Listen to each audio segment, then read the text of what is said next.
Hello and welcome to the Sisterhood Club podcast, where we empower women with all the tools they need to succeed across life, business and career. We'll bring inspiring stories and practical advice from CEOs, founders and women who are achieving incredible things. So join us and let's shape our futures together.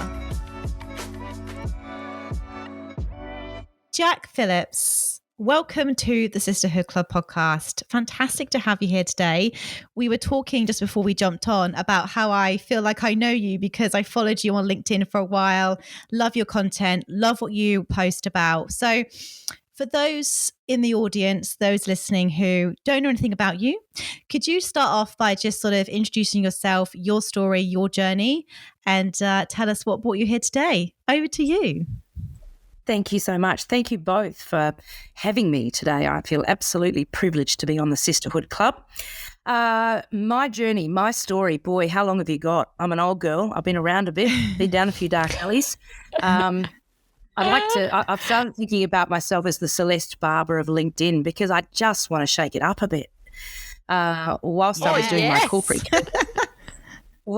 doing my corporate career, I had to be very careful about what I said. I was representing brands, which I totally got that. But once I was let loose, I've been having a lovely time.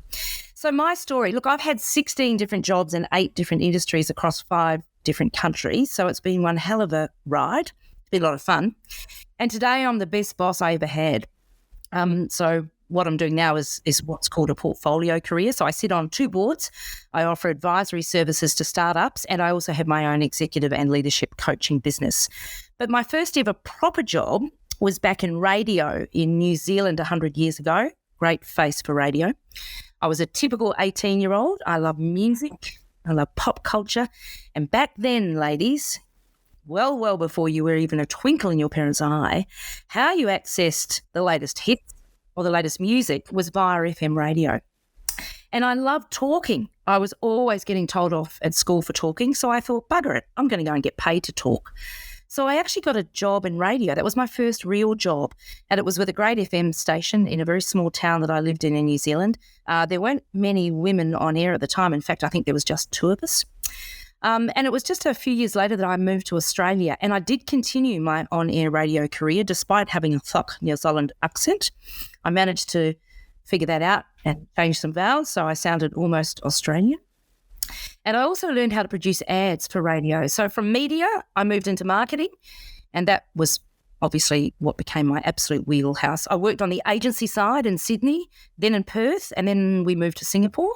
And then I got my first corporate marketing gig, and it was with IBM in Singapore. And I worked across a whole lot of different Asian markets with IBM.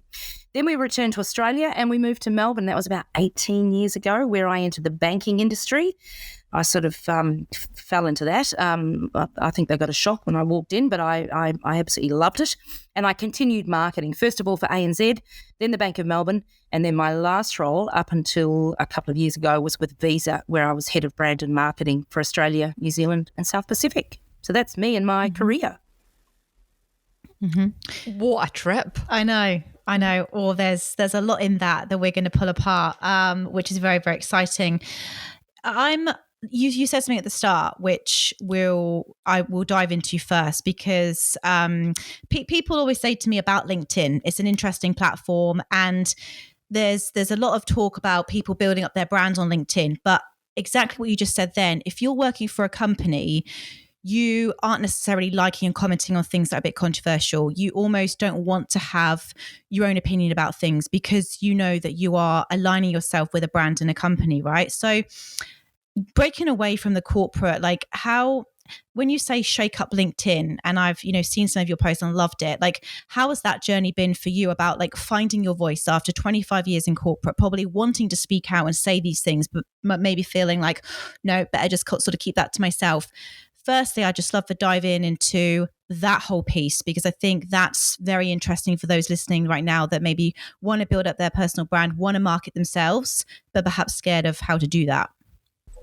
Yeah, great question. I haven't been asked that before, but LinkedIn is a platform that was my favorite platform. It really is, and I love all platforms. I love all forms of technology, and I particularly love social media. But LinkedIn gives you such an opportunity to not only promote and amplify what you stand for or what you have learned and what you want to share, but also to learn. So I meet so many people who follow me and who know of me through my content on LinkedIn that I'm not even aware of, actually, but because they're quiet, they don't actually engage or they don't comment. But boy, they're taking in what I'm saying. Sometimes they don't agree with it and they'll talk to me about that one-to-one. But as far as actually using the platform and using it for good, you've got to share. You've got to give something. Either make people laugh and give them a respite because they could be having a shit day, and if they're in corporate, chances are there'll be 2 or 3 of those a week. What about learning? I mean, what can we teach people? I've had 25 years working across all of those different industries and different countries, different job roles, and so I've learned a bit. And that doesn't mean to say I always get it right. In fact, most of my learning has come from not getting it right. So sharing what I've learned, what I've seen. I'm now an executive and leadership coach. I hear the most amazing stories, as you can imagine, right across, not just in corporate. I coach a lot of people in creative industries, one of my absolute favourite industries, particularly agencies. And I coach a lot of people in different types of industries, and most of these aren't marketers. So I get access to a whole lot of information, and then I start to think about it, and then I relate it to stories I'm aware of or learnings I've got. And then I think it's really important that we share those so that people who maybe can't afford a coach or don't know how to access a coach or who just want some help and are not sure where to start, at least if somebody's sharing something with them on LinkedIn, they can take that and perhaps use it for good. I completely agree. Yeah, I think it's a really interesting platform, and obviously that's how we've come into contact, which is why I asked that question. But look, I think, it's going back into the corporate world, right? Because I want to talk to you about what you're doing now and all the advisory and the amazing things you're doing with businesses. But let's go back to the sort of the start of your career. One thing Pam and I talk a lot about is this whole transitioning jobs, and how I think some people think that this is my industry now, this is where I'm going to be for the rest of my life. And we're very much about, no, you can make a career pivot in any stage of your life. And we're very much promoting now women getting into technology, but also like digital marketing, because we know that this is going to be the future of work. Like everything's going to have a technical component to it. So for people listening to this right now who are, in a job that maybe they're not enjoying, or they're in the corporate world and they're thinking, God, this feels like a grind, this isn't me. How did you go about transitioning your career over that 25-year period? And what's that journey been like, especially as a woman? That's the key piece here as well. Like, what have you come up against? What have you been struggling with over that sort of period? Great question again. I guess if I reflect on why have I had so many different opportunities and why have I tried different roles in different industries and sort of got involved in different things, it's because I said yes. And I'm incredibly curious. Like most people, I'm really fascinated about things. And so if I'm fascinated about something, I want to learn more about it. But then I started to think, in order to say yes to something, I've got to believe in myself. And I think that is absolutely critical. Most times I said yes to something, I was shit scared, and I wasn't sure at all if I was going to be able to do it. But I thought the only way to know that is to give it a go. Years ago, when I think it was my third radio job. I've been going for 5 or 6 years in radio, and I rang my father and I said, "Oh my goodness, Dad, they want me to produce ads." And I have never, ever used a 16-track producing studio sound engineering desk. I can't do it. And he said, "You just said to me you've never used one. How do you know you can't do it?" And it really stuck with me. God, I haven't even given this a go, and I'm saying I can't do it. I mean, at the very least, try it. So, and I was incredibly fortunate because I got that sense of self really quite early. I think I was 25. And I remember then thinking, okay, unless I give it a go, I actually can't say I don't know how to do it. So I would put myself forward for things. And people used to say, "Oh, you're so confident." I was bluffing my ass off. I wasn't confident. But I could trust myself and I could back myself. And I wasn't dumb. I was a quick learner.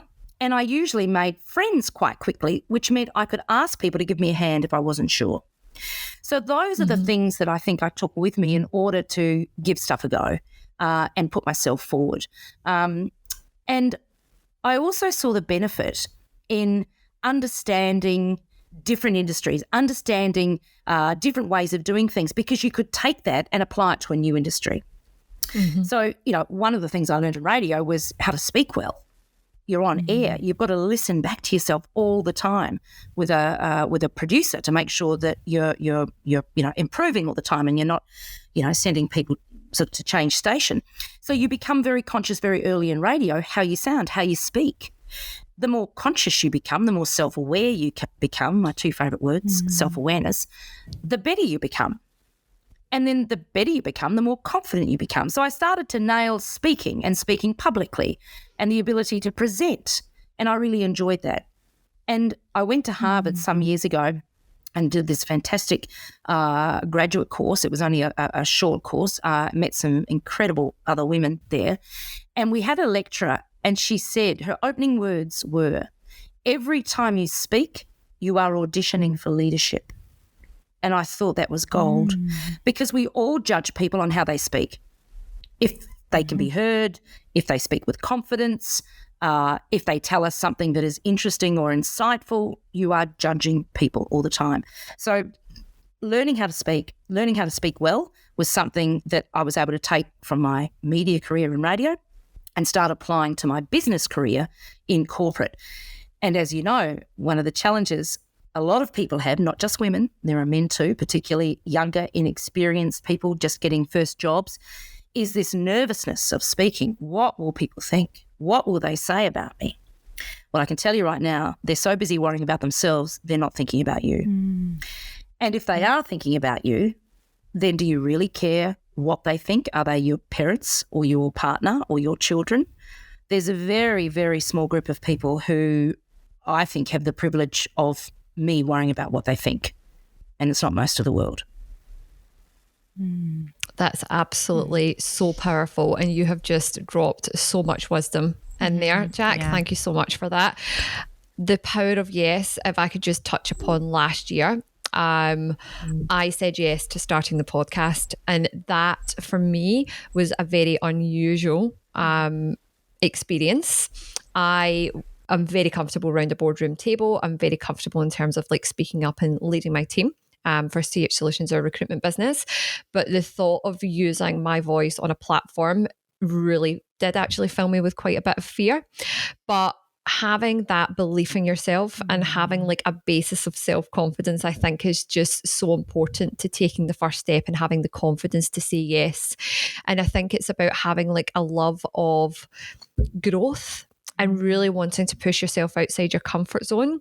I think is really important for anyone listening to really think about what is going to make me feel uncomfortable this year. What is going to make me grow? How can I push myself? Otherwise, you just end up in this little comfort zone, which I did for many years. I stayed in my safe space. And, on reflection, if I would have said yes a lot more times in the past, I know that by saying yes and pushing myself outside my comfort zone, that's where you really experience some real growth. So you've said some really beautiful things there, Jac. I actually found it really quite funny at the start when you said that even when you were younger, you just had such a love of a right good chat that it got you into trouble at school so much as well. That's hilarious. And I think it's just the whole idea of we all have a voice, but we need to learn how to use it is so important. So for a lot of people that are listening today, Jac, I think that public speaking, this will interest so many people in terms of your public speaking journey. And, I actually read you'd actually written in your bio that you've never met a microphone you didn't like. And I love that, right? But that is so unusual because the thought of public speaking really does leave most people absolutely shaking in their boots. So for our audience, and if there's a woman sat at home listening to this thinking, I would love to build up the confidence to be able to do that. I would love to say yes to my first speaking engagement. I would love to say yes to using my voice. What would your advice be to someone who is filled with so much fear about starting? What would your advice be for someone that's at the beginning of that journey? Look, speaking up. Start just by speaking up before you even get to the public speaking or the presenting piece. You know, you're hired for your skills, your ideas and your capabilities, so bring them to the table. The people who generally succeed in their careers are those who are seen and heard regularly. Yeah, they ask the questions, they present the information, they can't be missed. Now, I know that that can be tough, you know, particularly if you're an introvert or you are someone who lacks confidence or experience. But I go back to what's the worst thing that can happen in these situations? Someone might judge me. Chances are they won't, because again, another learning of mine years ago was everyone's thinking about themselves. They rarely have time to think about you. So the opportunity is get a sponsor, get a mentor, or even better, get a coach and practice speaking up. Practice speaking, talking about something. It might even only be a conversation initially, but actually prepare for that conversation. And I always say less, but say it more often. And what I mean by that is really be deliberate about the words you're going to say so that it is actually very, very meaningful. People that waffle, they lose us. Yeah, there's so many words around that we lose A, interest, but B, it's very hard to comprehend what it is they're actually saying or asking for. So if you can become practiced at actually saying less, being more concise, but speaking up more often, that is a great pathway to then practicing to present. And if you go to practice to present, there's a couple of things. First of all, know what you're going to talk about. Secondly, practice. Get in front of a mirror. Get in front of a screen. I will often turn on my Teams app and I'll actually look at myself and speak. And I know that sounds a bit weird. And I am a bit weird and I don't actually like looking at myself. But I know that if I can deliver something and I can watch myself do that and hear myself do that and practice, I can get better. And then when it comes time to doing the real presentation, it's familiar. I've already done it once or twice, maybe 3 times. So it is very much about step by step speaking up more, but being very deliberate about what you say and then preparing for any presentation or public speaking that you're going to do. I think that's really, really sound advice. And on this topic of public speaking, because again, it was something that I was extremely nervous about as well. I did Toastmasters and I did this for about 18 months. And I remember the first speech I gave in front of those people in that room, right? And bearing in mind, we're all just there trying to learn, trying to build our confidence. I was sweating like clammy palms, heart racing, right? But at the end of that, I remember calling Pam and being like, I've just done something just so scary, but so amazing. I feel so phenomenal. And I just had this sense of just so much achievement, right? And you know what, looking back, it probably wasn't the best speech, right? But I did it. And that took courage and that took that whole planning, like you mentioned, and being prepared, right? But I felt amazing afterwards. And now then the second time, the third time, the fourth time, the fifth time, it didn't become as bad. But you're so right. You touched upon it at the start of that fear that holds so many people back. And people would look at maybe myself now that's able to speak now and go on these panels and think, oh, I wish I had Geordie's level of confidence. Well, I'm here to tell you that 5 years ago, I could barely stand up and introduce myself without my heart racing and not sweating, right? It takes practice. It takes, again, belief. Now, this is something I wish if I could make a pill, I'd be the richest woman on the planet, right? A pill of belief. Take this pill where you're going to have high levels of self-belief. It's not something, unfortunately, in our society we're taught. It's not something I think when somebody has got high levels of self-belief, we want to tear them down. Especially as a woman, we're told, oh, she's arrogant, she's overconfident. Who does she think she is, right? That is so toxic in our culture. We need to champion these women that are doing these things, finding their voices, using their voices, not tear them down. This is where as a society we are going terribly wrong, because we need to be looking at these women and going, what do you do? What have you done? How have you got to where you are? and learn from that and be inspired by that. Not told she's just being, she's a princess, she's a drama queen, she's this, she's that, right? You don't hear people slagging men for being assertive. So in your correct, it really fires me up, as you can probably tell. So my question to you is, you've come from this place of wisdom and experience. How can we build that belief? Like, how have you gone about doing that? Is there was there a couple of things that you do regularly that's enabled you to be able to speak? If you could try and summarize it, what would it be? How would you do that? Some of the best learnings I got from corporate life, and it was feedback, actually. So identify people around you who you admire for their confidence or their presentation skills or speaking skills, and ask them to mentor you. How did they become confident? And if I coach people and I say, let's go out and talk to X, and they go, oh, but they probably won't want to talk to me. Well, that's opinion, not fact. And I haven't met anyone who doesn't want to help somebody else. And if I do meet someone who doesn't want to help anyone else, that's fine. There's 25 million people in Australia, so there's plenty to tap into. So you use other people to help you, and they will.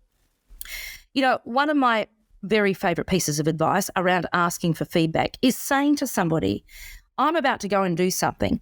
Can you observe me and let me know afterwards where you see my strengths and an example of this, and what you see as any areas of development and an example of this. And could you please share that with me?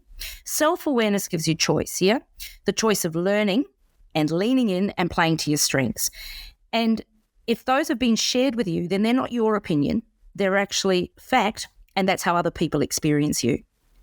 So take feedback and ask for feedback. Ask for it verbally, ask for it regularly, ask for it in an email or written format. Just keep wanting to get better. People love seeing others who are trying to get better. The other thing I'll add to that is helping each other. Yeah, it's such an easy thing to do at any level or age. Don't fall into this trap of, but I'm quite young and inexperienced, I've got nothing to offer. That's bullshit. Everyone has something they can help others with. So help as many people as you can, as often as you can, because then when you need help, it's generally very, very easy to find. Reciprocity. It's not spoken about enough in business, actually. I think it's the best asset, the best piece of advice is to actually help each other. Mm-hmm. I think that's absolutely beautiful. And you've actually touched upon something that I would like to hone in on around that whole constructive feedback. But what I personally think is really important is what you've said. Find people that you admire, find people that inspire you, find people that you look up to, find the person that you would love to strive to be. Seek constructive feedback from those people. Be careful who you get the constructive feedback from. Maybe don't ask your mom and dad. I think it really asking for constructive feedback, but asking for constructive feedback from the right people, I think is really important. And so thank you so much for mentioning that. You're right. You're absolutely right. Because parents will have a bias. Often I will encourage my clients to get at least 6 pieces of stakeholder feedback. Should always be the person they report to, should always be their direct reports giving feedback, and also colleagues either side. And every now and again a wild card.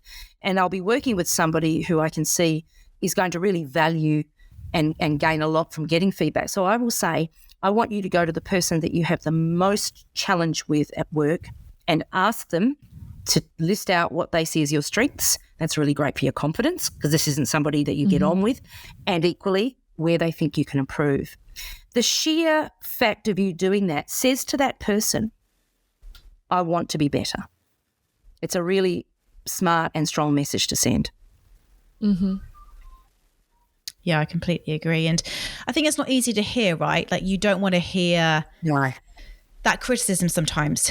And you keep mentioning a word that I'm very big on as well. Self-awareness. Again, another pill that I'd like to, bottle up and sell, because that is something I do think Pam and I have developed over time, and I'm still developing it. I am still learning about myself every single day. But what I've realized the most is it's in the time of struggle. It's in the time where I'm up against it, the time where I think, oh, how am I going to get myself out of this? That my self-awareness builds even more so. And I learn more about myself in those moments than where everything's going well. Can you talk to that? Because look, we're in a really interesting time right now. We are in a recession. There are lots of layoffs going around, especially in technology right now. And there's a lot of people who are struggling. And you say a quote, which I loved. You say, if you're not winning, you're learning. And for those right now that don't feel like they're winning, don't feel like things are going their way, and are in a dark place, how can they almost see this as an opportunity and really just try and, again, build something, whether it's they're building on their self-awareness, like growth comes from the struggle. I truly believe that. But what would you say to those people who are struggling right now? Yeah. Let's go back to self-awareness. You've touched on a great point there, Georgie. It really is about knowing thyself, yeah? Knowing how you are observed and experienced by others. Because if you're highly self-aware, you can objectively evaluate yourself, manage your emotions, align your behaviour with your values, and understand really correctly how others perceive you. And you're right, if you're not winning, you're learning. So for people that are struggling right now, people that are feeling a little bit shit, they've been laid off, or things haven't worked out like they hoped they would, it is not the end of the world. We need perspective in our lives. I was coaching a very, very senior executive yesterday. She's about to go international and take on a massive role. And I said to her, what's your biggest fear? And she said, I've always worked super, super hard and gotten through because it was just me and I could control that. I'm now a mum of a 6-month-old bub, and I'm not going to be able to do that like I did before. And so we spent some time talking about perspective. Perspective is everything, yeah? Your job is not your identity. Your job is just a job. It's a transaction, actually. Yes, we get a lot of joy from our job. We get a lot of purpose from our job, and it's great to be employed, and it's great to be doing things that are purposeful and contributing to the economy and the broader world. But a job is a job. I've had hundreds of them, as I said before, in different industries. I've been sacked. I've been made redundant. You've just got to keep getting back up and going again. But learn from what you've just experienced. So if you've been laid off, okay, chances are it wasn't your fault. They needed to reduce costs and you wouldn't have been the only person laid off. Okay, put that into perspective. What did I love about that role that I can actually use to find my next one? Or what was it about that industry or the leadership or the role that didn't work for me so I can use that as insight and signals not to go into the same situation again? And then it's getting yourself out there, getting on LinkedIn. It's looking at what jobs are around. It's getting your CV and your personal brand assets together, your LinkedIn profile particularly, because that's where most people go to well before you even give anyone a CV. And then start thinking about approaching people. Some of my clients say, I can't go and ask for a job, particularly women. That's just not how I am. I would never ask somebody to help me. What a big mistake. There's nothing wrong with asking somebody to help you. You don't have to ask for a job. What you can ask instead is, hey, John, I've always admired Nike, and I'm wondering what Nike looks for in talent. Oh, by the way, here's my CV. If anything comes up or you know of anything or you know of any advice or someone else I should speak to because I really, value that, please let me know. Even if John doesn't reply, he's become aware of you and the fact you exist, and he has your CV. And you'd be amazed at what goes on behind the scenes. As a corporate leader, really busy managing a function and teams right across regions, people would message me and I'd think, I don't have time to come back to you, but gee, your CV looks good. I'm going to forward that on. I might get back to them later. So the idea is just not to give up, just to keep putting yourself out there, but take the learnings from where you've just been. Mm-hmm. That is absolutely beautiful. And I could literally just really I'm so engaged when you're speaking. I'm like, it's beautiful, but you touched upon something really, really important there that I think as a female, so many people can relate to. Asking for help.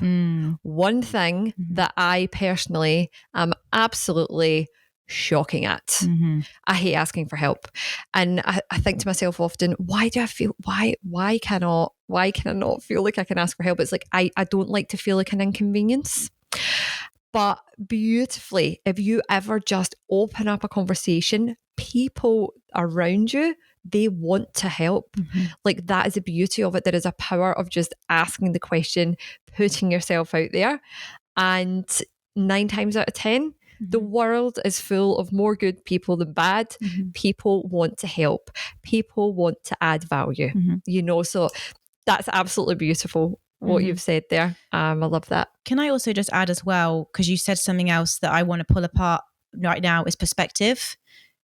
Perspective is everything, right? Pam and I always say it all the time, right? Like, gratitude is my word of the year. There's a reason for that. It's because in the past, I've noticed there's a pattern with me where I will tend to have a tendency to always be like, right, what's next? And maybe sort of look at a situation and not see a good perspective in it, right? Not see it as an opportunity for growth and learning. I think this is where people go so wrong in their life, is that, they marinate in things. They take weeks and months just to sort of feel the victim of that circumstance, rather than going, okay, perspective, I learned a lot from that job. That's given me another set of skills that I can now take somewhere else. I was a really good employee for this business, and I know that those directors are going to give me a fantastic reference, right? There is so much to always be grateful for. And that perspective, I think perspective and gratitude sort of go hand in hand, right? So can you talk about that? Because I think there's this need in our society, right, to sit and gather the learnings. But at what point do we then go, right, I've learned from that experience now I need to put things into perspective and, like you say, take action and keep going and keep moving forward. What's in your thoughts, what's that time frame for people? That's a hard one to answer, Georgie, only because everybody is different and it might apply to different things. But my rule of thumb personally has been, on the perspective piece, I'm always positive and upbeat and an optimist. Yep, just who I am. And I remember being asked when I joined a bank to run a function, why are you so happy? I mean, it gives us the shits. You're bouncing off walls all the time. And it can't be authentic. And I said, every morning I wake up and I count my blessings. I'm educated. I have a roof over my head. I never go hungry. I have a job. I have a family that loves me. What's not to be grateful for? That is putting things into perspective. And when there's a tantrum, you can, whoa, hang on a minute. No one's died here. All we've done is sent out a, piece of collateral with a typo in it. Get over yourself. Move on real fast. So it is about putting things into perspective. But you're absolutely right. Hope is not a strategy, yeah? And we know execution, eat strategy for breakfast, is all very well having fantastic ideas, a great career goals plan, a life plan, whatever it might be, a strategy at work of an idea. But unless you actually execute on it, then nothing happens. And the fear of execution is, but what if I fail? What if you don't? And again, if you're not winning, you're learning. So nothing bad can come from trying at all. The other piece of advice I would give with actually getting going, and this applies to roles here. So I coach people and they say, I'm miserable. I've been miserable for 4 years. I say, 4 years? Why haven't you left? 4 years? God, I can't be miserable for 4 hours. And I'm like, what's wrong with me? That's right. 4 years is a long time to be miserable. And I say, why haven't you left? Oh, well, they pay me well. They're quite nice to me. I say, but you're miserable. Oh, what it is, it's their comfort zone. Because it takes a lot of work and it takes a lot of courage, a lot of confidence, and I guess an element of risk to get off your ass and go and try something different, or to get going and talking to people. So it's very easy to put up a whole lot of barriers, all the reasons why I can't. Then don't complain. I just won't indulge it. Get going, and you can do that. I change roles probably every 3 years. I'd get bored quite easily. Or there'd be a change in circumstance, as in the leader I was reporting to, who I was learning and growing and working very well with, leaves. And I think maybe that's a signal. Time for me to move. Go and find another thing. Go and find another person. Go and find something new to learn, and hopefully share what you have learned or take what you have learned into that industry. So 3 years has been my rule of thumb from a career perspective and a job perspective.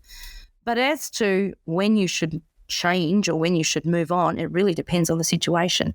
If you're in a toxic environment and it's actually impacting and affecting your mental health, get out fast. Mm-hmm. I think like that's so powerful, and you're actually you walk the walk with what you coach, and I think this is a really beautiful point to actually transition across the conversation to talking about leadership. And beautifully, you have ultimately, Jac, become the leader of your own life. 25 years within the corporate walls is a long time. It is also a very comforting place to be. You know that you've always got your executives round about you. There's always direction. There's always something to do. There's someone to report to. There's deliverables there. I'm really interested to understand how you have found making that transition to being the leader of your own life, because for myself, when Georgie and I left our company to launch our own business, that being my own leader was definitely a journey for me. And for a while, I think Georgie and I actually really had to unravel. And as you say, we're a lot younger than you in terms of like where we were at in our career at that time.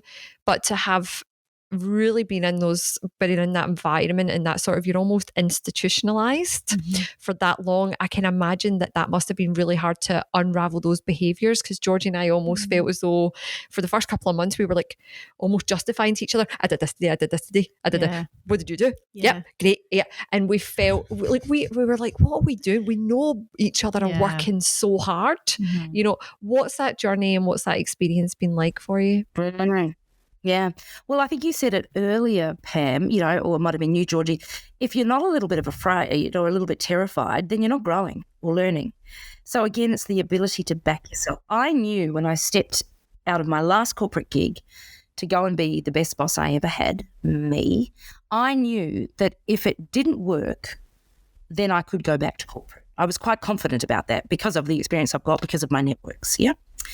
So I figured I didn't have a lot to lose. But the second part to this, and I think you both will relate to that, is when you are yourself and you are your own business and you're going to go about it and you have no one else to rely on, then you've got to give it a damn good crack, because there is no fallback. There is no redundancy. There is no EAP. There is no, sidestep.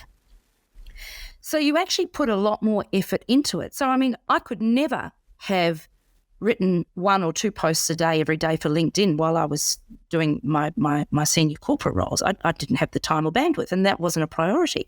The minute I started really having capacity, because I'm working for myself, and I recognised the importance of putting myself out there so people knew I was an executive and leadership coach now, and that I was using all of my experience as well as some qualifications I had gained in order to help others, I had to amplify that. So I made a priority to share that on LinkedIn. I made sure I was always available to be on a podcast. I was always available to be on a panel or to speak, and I probably gave away a lot of my time, in the first sort of 6 or 8 months. But that was all a strategy to get my name and my brand out there, because I had to give this a really good crack. There aren't the resources around me that I was used to in corporate life, as you know. So, but I had in the back of my mind, what is the worst that can happen? I say this all the time. What is the worst that can happen? Well, I won't be able to make enough of an income to cover my mortgage. I won't be able to be as successful as I was in corporate. Okay, if those are the 2 worst things that can happen, I've got to give myself at least 6 months to see if that's fact or opinion or myth. And if it is, well, then I'll start talking to my network and see if I can get a job back in corporate life. If it's not a myth, then boy, I'm pleased I gave this a go. And it wasn't a myth. I've never been happier. I've never been more fulfilled. I've never been more purposeful. I've never made more money. I'm not going backwards at all. I'm only going forwards. You've really touched upon something that I think is really important. There's a lot of these big, on Instagram or the social media platforms, don't have a plan B, my personality, I need to sit and think, what is the worst case scenario? Understand that in actual fact, the worst case scenario really ain't that bad. Mm-hmm. So let's give this a good old crack. And that lets me go at something from a sheer place of calm, anxiety-free excitement, right? And that gives me the peace of mind. So I actually love the concept of having a plan B, because the plan B is, what is the worst case scenario? And when you know what your worst case scenario is and you recognize, in actual fact, it really wouldn't be that bad. So let's just go for it and let's enjoy this journey. But you're so right? 25 years in corporate, get out there, give it a red hot go. It doesn't work, you can go back into corporate. So I absolutely love that. When Georgie and I actually started the recruitment firm, there, don't get me wrong, there was the first week it started rather quickly. And I was at the point where I thought, I potentially cannot cover my outgoings at the moment because it happened so quickly. And long story short, my company paid me $800. I nearly fell off my seat. I was like, this absolutely doesn't even cover my childcare bill. But Georgie just said, look, Pam, you are the type of person that needs to know what your worst case scenario is. We will make this work, but the worst case scenario is we go back and we get a job with another company. I was like, right, I'm ready. And that was all really was worst case, wasn't it? Yeah. I mean, very rarely are we alone. So no one's going to starve, and it wouldn't hurt me to starve anyway for a few weeks. So again, what is the worst case? And again, just sort of talking to this, I think this is really important. I feel like we're just having this open conversation with people listening. Like, it's almost like, the thing is as well, what I think we tend to do is go worst case and we just zone in on that. But also, what's the best case and what's the likely case?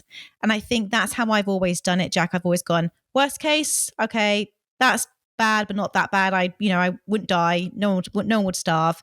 Best case, that's amazing if that happened. What's the likely case? Likely case for the first 6 to 12 months, I'm going to be working a few weekends, a few extra hours. I might have to sacrifice my morning oat latte and a breakfast once a week. I might not be able to go and see my friends as much. I might not be able to go shopping for some new clothes. I might have to really watch my spending and be very intentional of how I'm spending my time. But if I continue working hard and I've got a plan, I've got a strategy in place, things are going to happen. I know what needs to get done. I think business, and you would have seen this as well from working in different industries, there's a process. It doesn't matter what industry you're in, there is still a strategy and a process to everything. And in recruitment, for example, it really is just, it's kind of a numbers game, right? You need to reach out to X amount of companies, have X amount of meetings to pull X amount of jobs to make placements, right? That's the strategy. Pam and I knew exactly that formula and we just applied it. But in the first 6 months, we 10x'd it because we knew we needed to scale fast. We needed money. So we did just sacrifice a few weekends, a few, later nights, a few Friday night drinks at the bar to get to where we are today. And that leads me on beautifully now to this whole, success triangle or iceberg, right? Like, people will see you now doing what you're doing, thriving, coaching executives and high performers, right? But they didn't see the 25 years it took for you to build up that experience and expertise to be able to do what you're doing now. And this, again, is almost this society of like, I want to go and be an executive coach and I want to be earning the type of money and live the sort of lifestyle that Jac's living, but I'm not prepared to do all of the work to get there. And I hate it when people say, you're lucky. I go, this isn't about luck, maybe a little bit, right? Yeah, a tiny bit of luck, maybe right time, right place, right time, all of that. But I've worked my ass off and I'm expecting you have too. So can we talk to that? Because I think this is, again, a topic that I'm really passionate about. Yeah, we can. And look, I've got 2 points of view on this, and they're both opposing. So indulge me for a moment. The first one is absolutely. It's unlikely you are going to launch into something that you don't have some sort of experience or comfort with if you're going out on your own. So I think even if you haven't got 25 years experience, I don't think people, especially not women, are crazy enough just to go out there and say, hey, I'm going to become an expert in X, even though I've had very little experience. So it is about getting yourself your training wheels on and moving and absolutely gaining experience, gaining, the skills and the capabilities and giving yourself the capacity. But can I just flip that on its head for the minute, particularly for younger people listening? I've got a son. He's 24 years of age and he is a content creator. When his grandfather says, what do you do? And he tries to explain, his grandfather just looks at me and rolls his eyes. That's not a proper job. His job is making him more money than he could earn if he was to report to somebody else at this age and stage in his life. He's also doing something he's passionate about and he loves, and he's helping other people. I don't think there's anything more important than those two things, something you're passionate about and helping other people. And he has been able to turn that passion into a job. So he's an entrepreneur at 24. He's 24. He doesn't have years of experience. He's had part-time jobs while he was at high school and part-time jobs while he was at uni. But he's actually done all of this himself because he connected what he loves to do with helping others, and then realised that he could do that on scale and amplify that through social media. So don't get too hung up on, you've got to have 15, 20, 25 years experience before you can go out on your own. No, you don't. And I take my hat off to anyone, 18 or a 98, that says, I'm going to give this a go. Yeah, absolutely. I think what you do need to have is that self-belief. And it always comes back to that, because if you don't think you can succeed, you won't even try, and you will self-sabotage your results. So I think that this is the bottom line, the foundation, I believe, that everything else is built upon. Because whether you're 18, 25, 30, 40, 50, 60, 70, 80, if you don't believe that you're capable, one, you probably won't even start, but two, you're not going to make a success of something, because as soon as you hear no, you go, I'm a failure, this isn't going to work, that's me done, right? So I think that's the key, that's the foundation to absolutely everything in life. And that is, like I said, I wish I could develop a pill that everyone could just pop and then, they would go off and do these things. But Jac, look, I honestly, I thoroughly enjoyed this conversation. I knew I would. The final thing I want to really sort of go into, so I just appreciate your time, is when people come to you now for advisory, what are you sort of seeing? What's and you don't need to sort of go into the ins and outs, but I am really curious to sort of understand what is the biggest pain point that people are coming to you with, and how are you sort of coaching on that? Great question. And it is a beautiful segue from what you were just talking about. People are coming to me because they are lacking self-belief, but they know that with the right support and just someone in their corner, someone who will be objective, unemotional, so not a partner, not a family member, that they can actually get to where they need to get to. And here's the kicker. One of the most amazing things that has come out of COVID and being locked down, if you lived in Victoria particularly, so often, is people recognising they're not actually very happy doing what they're doing, and maybe now is the time to transition. So a lot, not all, but a lot of the people I'm coaching, men and women, all ages and stages of life, are saying to me, I think I want to transition, and I just need a little bit of hand-holding to do that. And it is the most exciting thing to work on with a client. It really is. Because if you go back to self-belief and potential, we are all born with masses of potential. Yeah. So the ability as a coach to help unlock someone's potential, which is what I used to try and do as a leader as well, in the corporate world and in the creative world, is to say to somebody, what do you want? What's your North Star? Let's start there. And let's start we want to achieve that in the next 2 years. 2 years. Oh, no, I was thinking 5 years. Oh, bollocks to that. Let's get going now. If it isn't 2 years, it might be 3. That's better than 5. let's start thinking about what it is that you want to do. I've been coaching this awesome person who has worked in health, in the health industry, very senior leader in the health industry, who said to me, I just don't think I can do that much longer given what she had been experiencing. And she said, but I've got all these skills and I've got all this knowledge and I need to do something with it, but I don't want to do it in this industry. And so we sat and brainstormed. Well, it didn't take too long before it was obvious she actually wanted to get into a corporate gig, but take with her what she knew about mental health in the workplace, mental health in homes, mental health in the communities, and go and work for a different industry and a different organisation so she could still use those skills, but it was out of the industry that was actually starting to wear her down. There are so many great things we can do if we just give ourselves the capacity and the support network. I love that. I think that's just such a wonderful place to finish, and it kind of really solidifies everything that we've been speaking about on this podcast today about, just the first step really is having the belief, and then the next step really is finding your support network around you to, because that's the thing, all of the information's out there. You can type into YouTube how to do this. Now there's Chat GPT that could pretty much write you a business plan, right? The strategies are there. It's like how to lose weight. We could just go and find, hundreds of diets. It's having the belief and changing the thought process of like, oh, this won't work for me, or I'm not capable. I think that's what we need. Yeah, mindset, self-belief, 100%. But Jac, where can we send people to find out more about yourself, about what you're doing and the incredible work that you're that you're achieving? Thank you. I write regularly. I share a lot of things on LinkedIn daily, if not once, twice. So I'm on LinkedIn. I think I'm the only Jac Phillips, Jac Phillips with 2 L's. And I have my own website, jacphillips.com. So yeah, and of course, listen to this podcast.